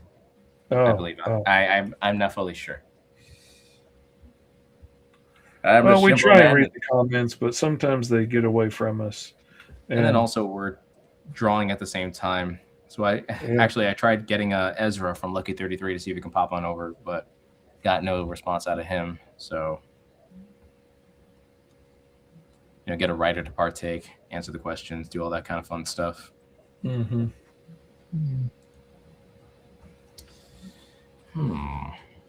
Huh. All right, and then we go here. Do that. There is also a tier on the campaign. If you want to come on the show and we roll up a character together, there's a tier for that. And like you could come on like Dadpool as here, and we would roll something up together, and then we can draw it out for you, and you can get either a digital or an 11 by 17 printed poster of your character if you're doing one of the physical tiers. And so I think that has the potential to be a really fun one. Hoping some cool people take part in that one. I will be doing that. I can. So you might see me on here again. Yay. Hey. Love to see everyone make their opportune moment. Love to see more people pop on over. It is awesome having you here, by the way, Dadpool. Because finally now getting to see the face who's partaking in, spouting out all Dude, the that best ideas. chest symbol. That chest symbol is so sick. Oh, yeah. I know. I really like the way that came out. The fact that someone said, Crystal Skull, it was too perfect to not use. So Skulls are one of my favorite things to use with characters in general. So I'm with you on that. So I'm kind of going with the idea he's like a rough starting out kind of hero who's trying to seek profit to cure whatever potential disease. So that's probably the reason why, like, he's truly heroic. He wants to be out there. He wants to fight crime and be a cool superhero. But unfortunately, now the powers that he has are killing him, and they're, now he has to try to afford medication to, either make sure that he can stay doing what he's doing. And now with the amazing comments being like, oh, he could probably talk to the former heroes or aliens and whatnot that it has once infected. That could play such a huge part in its overall, like if this guy had a solo story, this dude would be insane. Can't deny that. And it's all because of the nieces and nephews and everyone who's in the chat right now spouting the best of ideas. Without your awesome, concepts, this character would not be the way it is.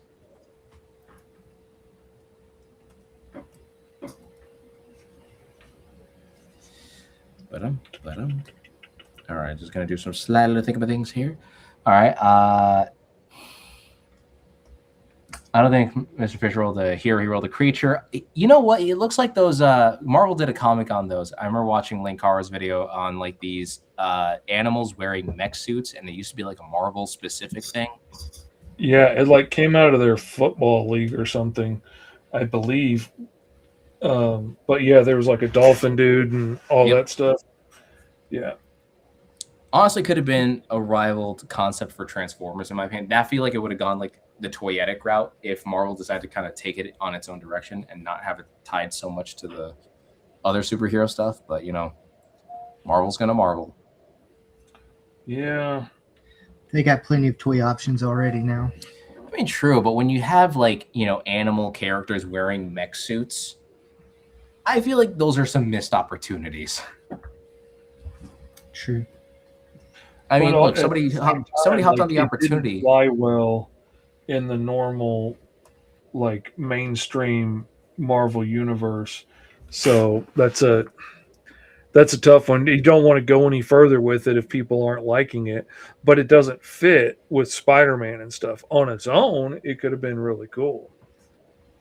And then Marvel then could have grown out of just the superheroes, and they could have done other stories. And I mean, they do. Like, Marvel actually made their own rendition of Treasure Island. Like, just retold the story, but, under their name, which is like, that's interesting. That's actually really cool that they're able to adapt other stories. But, it's like, again, it doesn't sell as much as, a guy in red and blue spandex. So, Yes, Eddie Von B, it is an orca. So, now you know.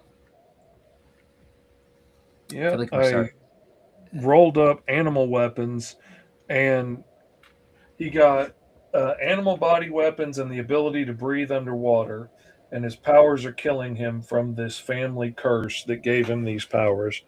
And so when I rolled up the animal that he got the weapons from, thinking maybe I'll get porcupine or poison dart frog or something. No, I got killer whale. But it fits with the breathe underwater.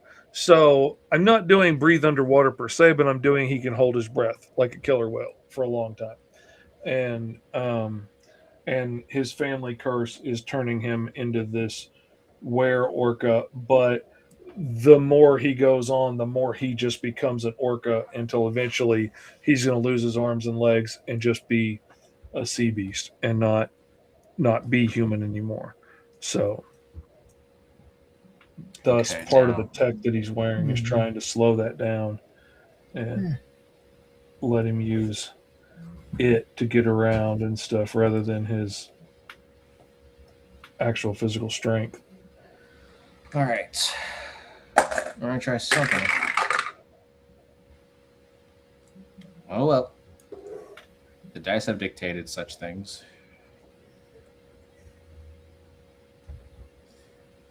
Now I'm going to try my best to make these colors work. Oh, that's not there. I got this little shortcut wheel that I have basically glued to the back of my tablet in the other room that I work on all the time. And now I'm instinctively reaching for that to hit the buttons and turn the wheel to like change the size of my tool. And I can't do that on this one. Because this computer doesn't have that. Hi, wife. Oops. Must you? Whoops. Wrong one. Yeah. Wrong thing. Women.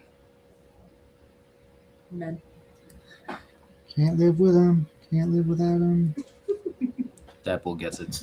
What'd And he that he said, "Can't live with him, can't live without him." say? I unintentionally just made Spider-Man colors work with this. This costume's actually pretty cool. That's a problem. This is a really cool costume. And why is it that red and blue is always a really good color combination, man? Primary colors. All right, you want to, when designing characters, you always want to try to limit the color palette so that it doesn't become overbearing. Because again, you have to draw these characters on repeat, and dang it, this is actually a. It's not bad, you know. And the thing is, I always try to avoid using red and blue in some costume aspects because again, I know it's gonna always fall in that category. But also, I think in this case, it might be beneficial.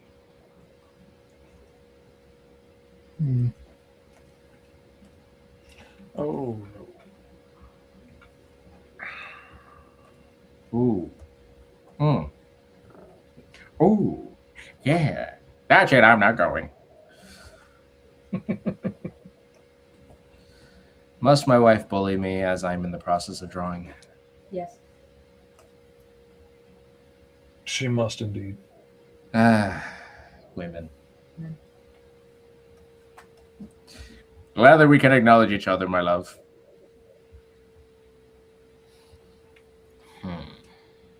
Maybe. Should I do yellow? See, yellow and blue is another good combo, but then that's just also Cyclops. It's not always, well, it is in your case with that character, but it's not always Cyclops. You do got a point. But I don't know why we're pointing, but that is a very understandable case scenario. All right, I'm digging it. I think he looks cool. You know, who knows? Maybe if we do, you know what I think could be interesting for later down the road? I'm way behind. No, trust me. Comes with the trade of trying to draw as quick as you can. And I think there have been times where we never finished some I think there have been times where we never really finished due to time constraints because I know Fish tends to. Oh yeah, or we get to talking, or we get sidetracked telling stories, and then next thing you know, we're way behind. Or if anything, you're behind on your schedule because you have other shows that you got to stream and got to get all up and running and stuff. So I will admit I'm definitely one to fault for such things because, you know, I egg them on with those ideas. Like, oh, what if this happened? What if this happened? Then we're just talking and yapping for hours. Realistically, our shows would be much more condensed if we didn't have to, you know, yap about our ideas so much. Oh, yeah.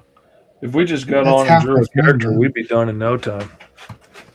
Can't fathom it in my mind, says Weird Stuff Inc. Can't fathom it in my eyes, says Mr. Fish. Because that doesn't make any sense. Always on my mind. Something.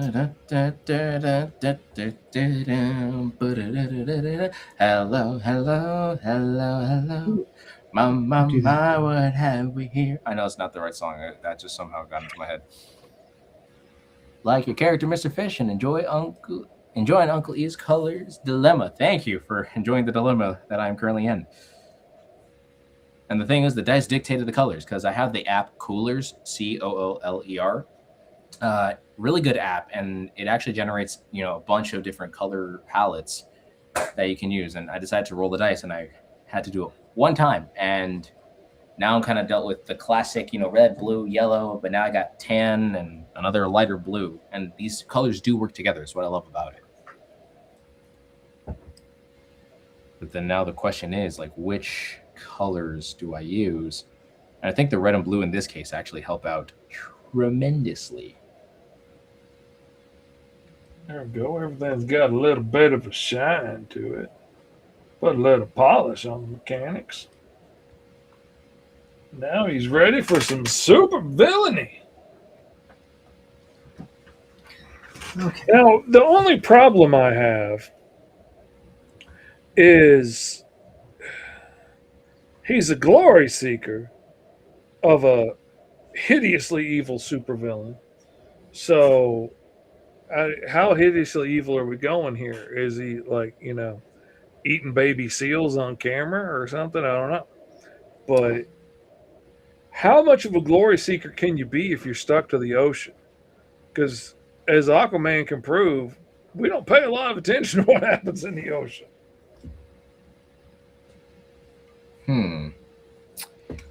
This do be an excellent point you're making there. He'd be attacking SeaWorlds. The only one here in Florida? Maybe.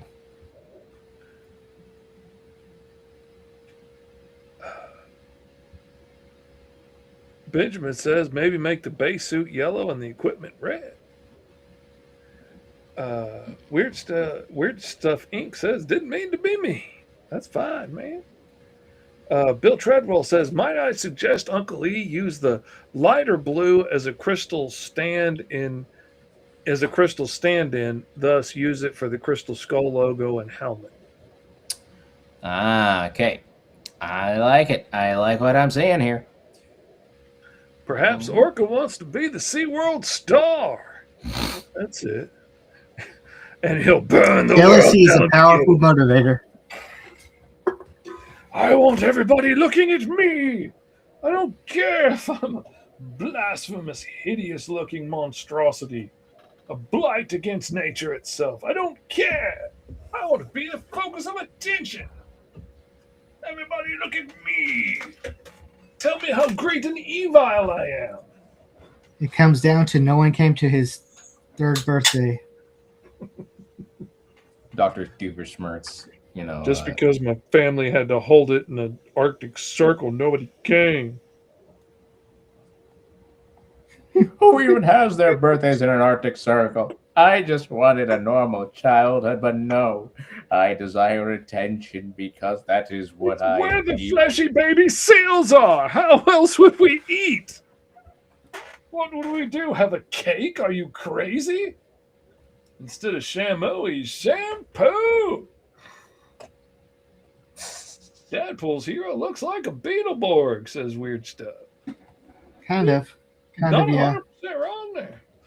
A lot of Mr. Fish, he inspiration could from be that. rallying people to save the ocean by any means, and the leader of an eco-terrorist group beaching ships and stopping oil rigs.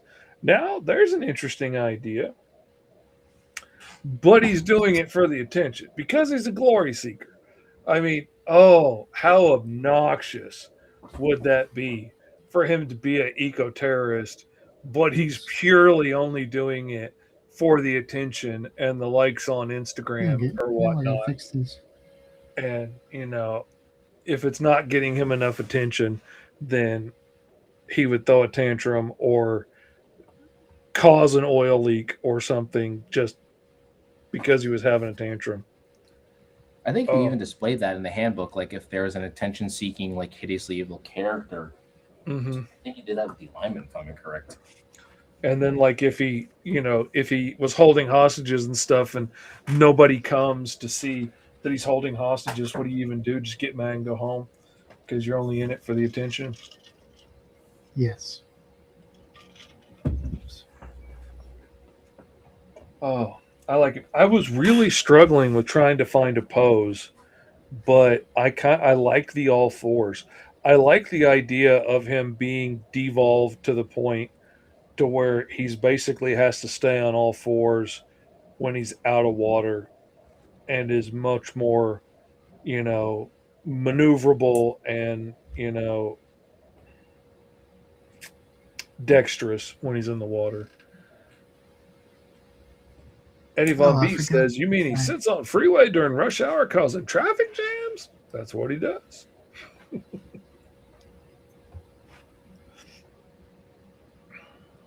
Don't mean to put it on the same layer. All right. I think I got somewhere with this design. Have we seen the Dark Crystal? Does the Pope wear a funny hat? Of course I've seen the Dark Crystal. Gave me nightmares. Respectively, as that movie should. It's creepy. I loved it. But it was creepy. But I love Jim Henson. So, frankly, anything he would have done, I would have loved, whether it was good or not. Because I loved me some Jim Henson. Still do. But it legit broke my heart when he passed away. I was just distraught.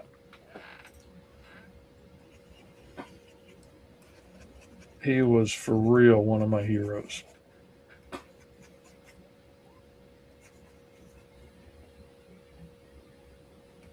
And it's brought me great joy over the years to learn more about him and learn that, while he may have been a workaholic and he may not have been the best husband or whatnot because he was a workaholic and, focused on what he was doing all the time to the exclusion of everything else sometimes, he was still a good dude.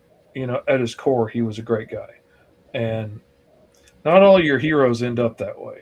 And that brings me joy. Ghost Art Comics asks, random, but anybody seeing Spider-Man this weekend? I don't know if I'm seeing it this weekend, but I'm seeing it as soon as I can. Probably at a matinee next week or something. I bet. I think the wife and I are making plans to watch that. Do we buy the tickets for the movie already for Spider-Man? Yes, we did. Because Being eco-terrorist for the views, says Dragon Gaming. Hashtag save the oceans, dude. Sup, guys? It's me,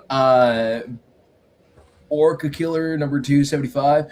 Time for me to go beach myself in the highways to stop emissions, man. Oh my God. Okay, now I'm going to let you in on some secret sauce here. I have had an idea for years that I wanted to do as like a revamp of Kite Man. Now, since then, he's gotten a resurgence and he's gotten reinvented and he's gotten new stories that have made him epic and stupid and all kinds of things in between. But at the time I had this idea, Kite Man was about as famous as Stilt Man, and nobody knew who he was, or he was just a joke character in the background. And I wanted to relaunch him as this YouTube extreme, junkie dude that was a base jumper with one of the wingsuits, like the guys jump out of airplanes with. And they open their thing and they go. Yeah, like the flying squirrel wingsuits. And so these dudes would commit crimes, or they would base jump out of one building and then smash into another building, rob it blind, and then jump out and sail away to victory, the whole time live streaming everything they're doing with hashtag Kite Man and all this stuff. Be sure to hit like and subscribe if you want to see our next heist, and and just totally live streaming everything that they do as they commit these crimes. Glad you could hang out with us, weird stuff. Glad you could have fun, man. But then Kite Man had his resurgence, and now he's a whole new character, and I'm never going to get that opportunity. Taking that idea and transplanting it onto this dude could be fun. That could be pretty cool, like having a team around him, trying to film him from his good side and stuff. And this guy would have to be like 8 or 9 feet tall. Like he'd have to be a big dude. And so trying to get good angles on him and film him and stuff while he's doing all this stuff to get the attention. That could be a pretty cool story right there. That could have been an awesome story for the Roll for Hero mini comic. Mr. Fish's character looks like a certain creature in mythology that looks like a mix of an orca and a wolf dog. I could see that. That sounds awesome. Eddie Von B says, I'm waiting for Absolute Crazy Quilt. Oh, that would be really funny. Oh, man. All right. Absolute Condiment King. They did that in a Mad magazine, I think.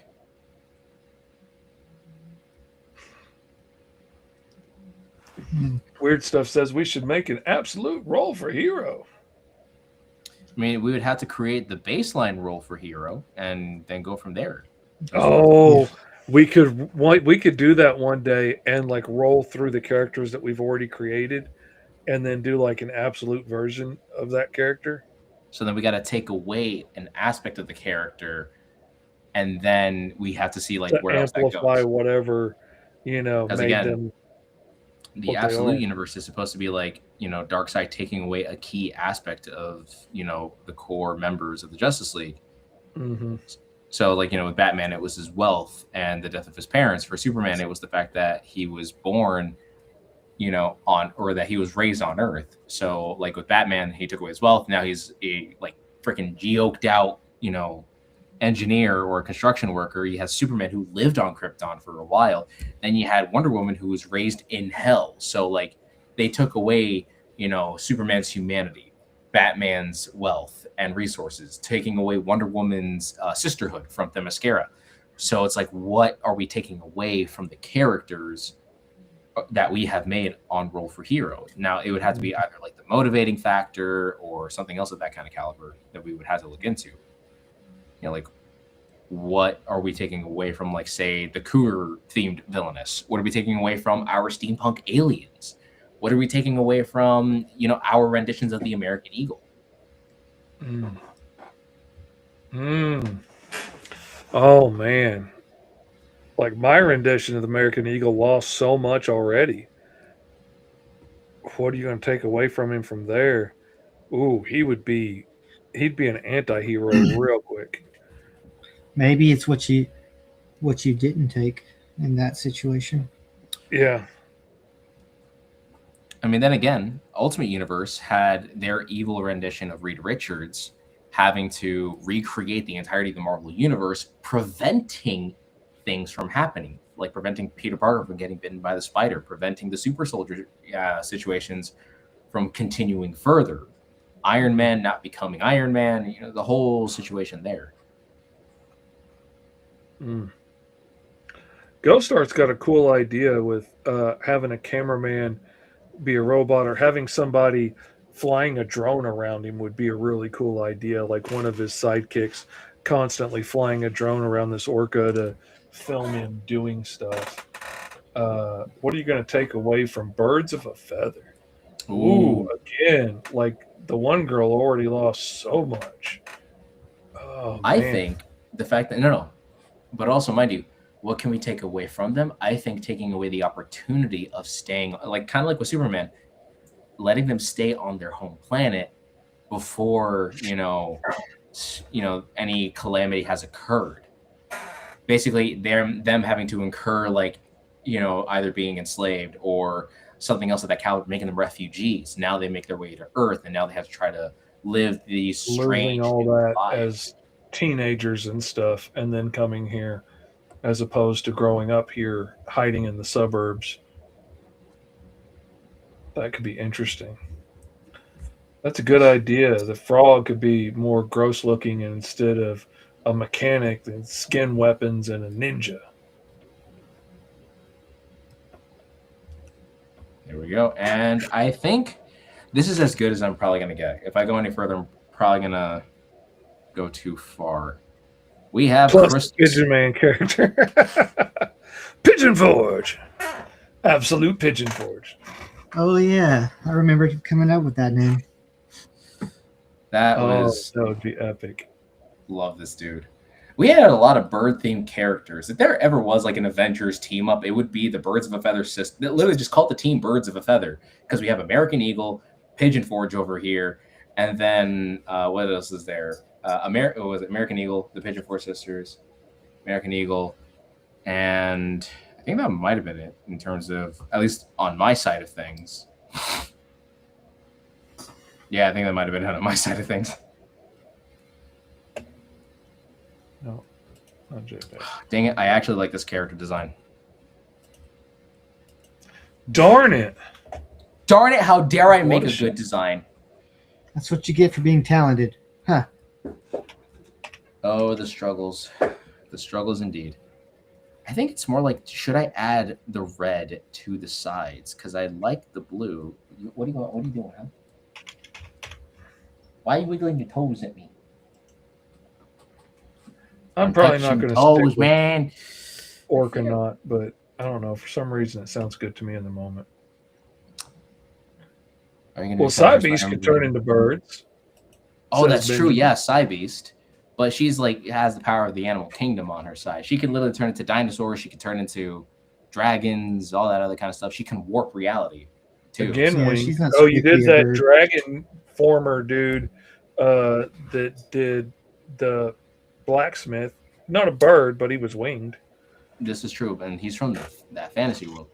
Is it cool to design the wait, hold on. Is it cool? This is a cool character design. The Grub can beat him up later. True. I mean, I'm not gonna lie. This dude looks like he could I'm conflicted because he looks very villainous, but he's supposed to be a very truly heroic hero, Mm-hmm. Whoops. right? I'm digging it. I really like this design. Unless maybe Yeah, he does look sinister with the red, though. that's the issue there. Unless I invert And it. a big and red skull on his chest. This is also true. Dang it! Sometimes you just want to have a big red skull. To answer Archive Man's question earlier, just a minute ago, let me scroll down and make sure I'm getting the question right. Are you going to be excited for Spider-Man Brand New Day? Yes, I'm very excited for it. Can't wait to see it.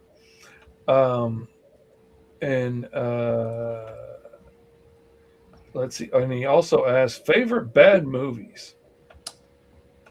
Sharknado.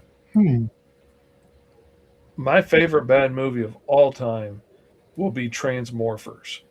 Oh my which god! is the straight-to-video knockoff of Transformers to try and trick your grandma into renting it at, Redbox or whatever. I loved that so much because it was so bad. And the copy I had was so bad that, when they decided to change one of the characters from a man to a woman, because they think, oh, well, now we're being edgy because now the love triangle is going to be between, this guy and his girlfriend and this other girl instead of another dude.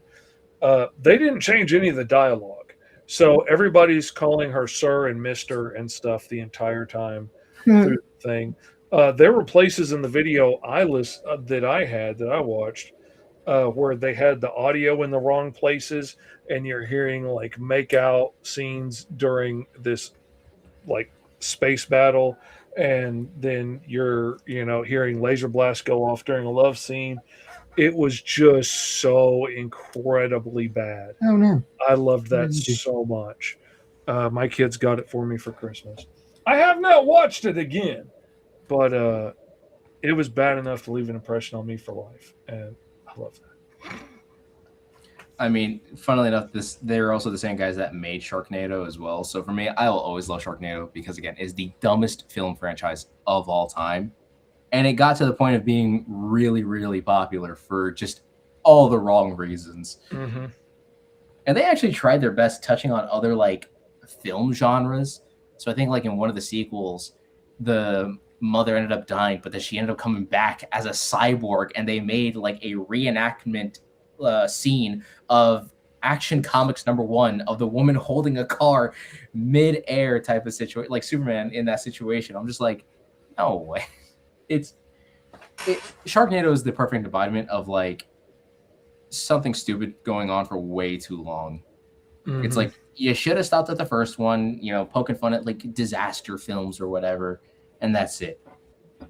It's beautifully hilarious. Hey, if it makes money, it makes money. Weird Stuff says Dadpool's looks good. Bill Treadwell says, yes, Dadpool's a great guest and enjoys character design. And then Weird Stuff says, hi there. Very true. Very, very true. You guys know me so well already. I mean, after you having a yap along with everyone there, makes sense. Being part of the crowd. I do miss the awesome Dadpool comments in the comment section. But it's cool having Dadpool here hanging out. drawing cool stag beetle inspired master disguise aliens with lava transformations, all mid transformation sequence. Now, do I go with? Hmm. The conflictions are Yeah, dude. strong with this one.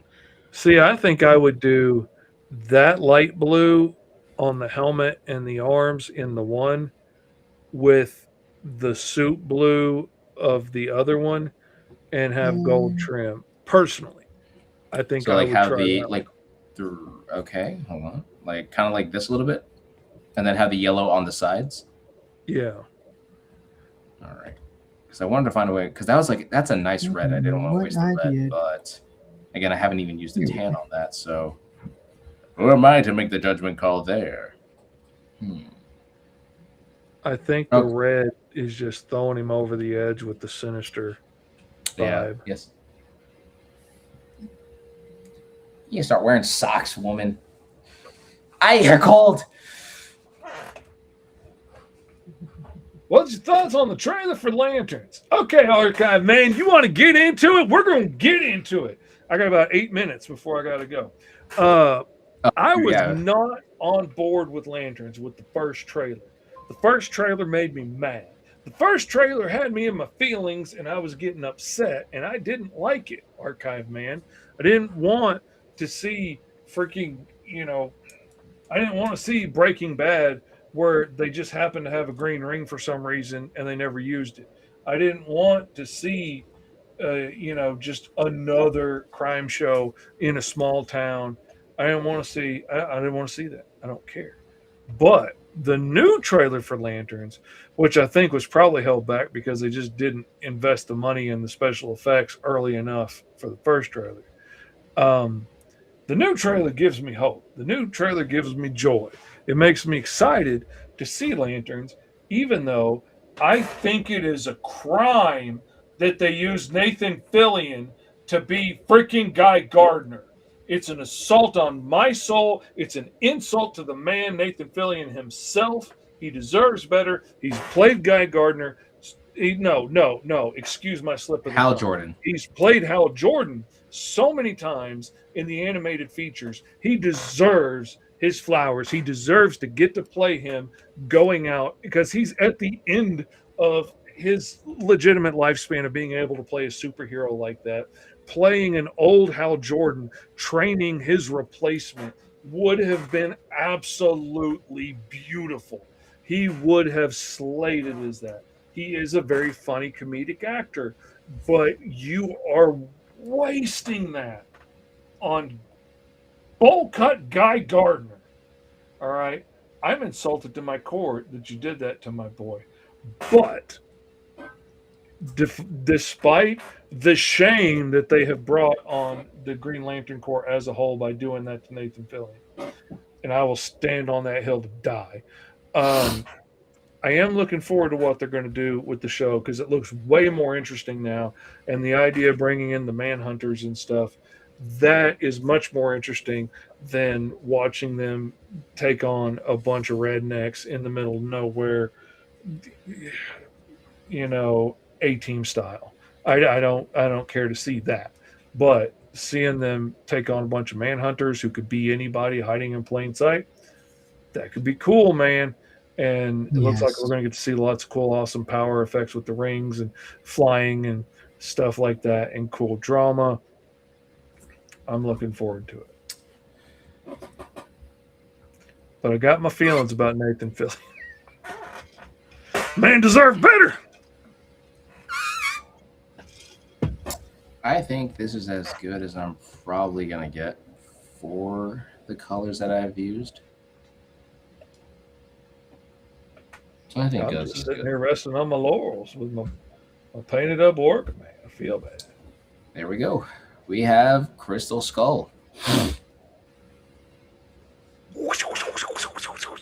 With his mind control power. How does he use his mind control powers for good, Uncle Lee? Well, Your guess is as good as mine. No, I think the standard, like, he has to focus, hone in, maybe when someone's like not really like thinking as much per se, like, probably when they're more like sleeping, or maybe they're just kind of dozing off, makes it more accessible to their brains and whatnot. It's really hard to really capture someone with a high end imagination because they're constantly thinking. Maybe that's like one of the unfortunate downsides of his powers, that he has to catch somebody either knocked out, or maybe when they're not thinking as much, which gives that leeway to like snag them up, being like, all right, I gotta use you. Sorry, but like, I think it would be really funny to like have him show up at a bank heist or something, and all of a sudden the bad guys start taking each other on, and and maybe like once he gets a good punch in on somebody, it knocks them loopy just enough that he can take control of them too now, and they can go kick some other dude in the head, and now that knocks them off their consciousness just enough he can grab them, and next thing you know, they're all beating each other up and lining up to handcuff each other and walk right out to the police cars. Could be very funny. What's my thoughts on Avengers trailer for Avengers Doomsday? I think it's all sizzle, no steak. That's what I'm seeing so far. And Bill I'm very Treadwell worried. says, Sorry, go on. he said, to repeat, I created a gravity Fall, an alien. Oh, Gravity Fall, an alien that looks like a horned lizard. Beautiful choice. Who's an alien spy stuck on Earth using his spy suit, shape-shifting, and gravity powers to test Earth's defenses. I love that idea. That's a great way of like coming to Earth to help without like, oh, I'm Superman. But like, I'm going to test things to make sure, because I know what's out there and I need to make sure you guys are ready. That would be a great way to be like a faux villain on a planet. Like, really test to make sure that the heroes are ready for what's coming, because the armada of imperialist Rex is coming to take over the every system, and you're here to get them ready. And and like, this guy seems like a terrible villain, and then all of a sudden he's like, okay, surprise, I'm really on your side, we need to get ready to fight those dudes. That would be really cool. But anyway, we need to get going, because I got a whole nother show to do where we're going to be talking about San Diego Comic-Con and everything that was announced there. So if you want to hear about that stuff, you can follow us on the 5-star feed. Otherwise, we will see you here next week on Roll for Hero, where we will be doing one of our first feeds for the live Kickstarter and rolling up characters for the Kickstarter. So that's going to be cool. I haven't decided, like, should we leave that one public, or should it be... I would say let's make that one public, so then that way people are hooked on, and if they want to see more and want to be a part of the actual process of the Roll for Hero comic that we're going to be making, that'll incentivize them to be like, oh, if I can partake in that, yeah. So I believe we should make the first, episode of having to make the character for the Roll for Hero comic public for everyone, so everyone can get a bit of a taste of like, oh, I might like this. I might want to be a part of that. I might go to GoMrFish.com myself and sign up right now for the low price of as low as $5.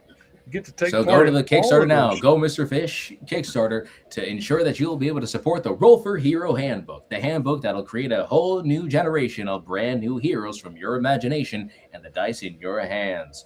If you want to partake in creating the entire comic, being the reason why a dude gets punched in the face, someone gets kicked in the nards, or something else in between, be sure to pop on over to Go Mr. Fish Kickstarter and pledge the $5 necessary to partake in being in this brand new experience. All righty. Dadpool, where can they find you on social media? Where can they follow you and all that stuff? Okay, yeah, so I'm on Instagram under Ghostpool, and I am also on YouTube. That's just Dadpool. What was the number? I forgot the number. I can never remember this part. Probably should have that written down somewhere. But he is Dadpool 8652. Dadpool 8652 there you go. on YouTube, which I need to upload more on there, but Got to catch up. Yes, you do. And where can they find you, Esteban? You guys can find me at Ultra Comic on Instagram. So it's going to be Ultra U1 TRA_comic. And I believe that is also the same for the good old Tickety Talk account, which I am totally not checking as of right now, which is also the same on my TikTok. And of course, you guys can find me here at Esteban Career on YouTube. So go check out all the content that I made over there. I know some of y'all love the public domain and the Ultra Value series. I, at some point, am going to hop back onto those as well. Because again, there's a lot of updated stuff. I should probably start checking out a lot of the San Diego Comic-Con panels to be like, hey, maybe I should ride the coattails of that a little bit. But again, also going to keep up with some solo roll stuff, some Ultra Values, Heroes of Gold, the whole shtick, the whole benign there. So can't wait to see what other forms of content I'll be making. Again, it's going to take a while because I've also been focusing on making the Grub #1, which is going to be a combination of the first book that I made and the concept of what I have so far for the second book. There's a lot happening there. So can't wait for all this stuff in the future from happening. Anyways, thank you guys so much for partaking in this episode. Any things that we want to end off with there, Mr. Fish, before we officially end things off here? No, I'm good to go. One Alrighty, more everybody. thing I forgot. Yeah. I wanted to give a shout out to my artist who's helping me right now because she's a better artist than me. She's illustrating my comic, Poltergeist, Far Beyond Strange. Oh, sorry, Far Beyond Normal. And her name is, she's at cookie with 2 E's _Avery on Instagram. She's a up and coming artist. She's very new at the game, but she's very talented. And I think she's going to do big things. So check her out. I cannot wait to see the finished book, man. I'm Go looking check her forward out. to it. All right, Esteban, you ready to see us out? All right, everybody, make sure to follow these 3 simple rules. Make sure to stay awesome, make sure to stay weird, and of course, to keep life to the easiest. And always remember that art inspires all, but you can inspire more. But until then, everybody, stay ultra. Roll for hero. You know, and even if you were to have like a prompt of 10 different things, right? Like say if you had one prompt of like, oh, like here's 10 different personality traits, here's 10 different superpowers, here's 10 different drawbacks. I like coming up with random list of powers and then just see what I come up with. Imagine rolling just those things every single time. It's always going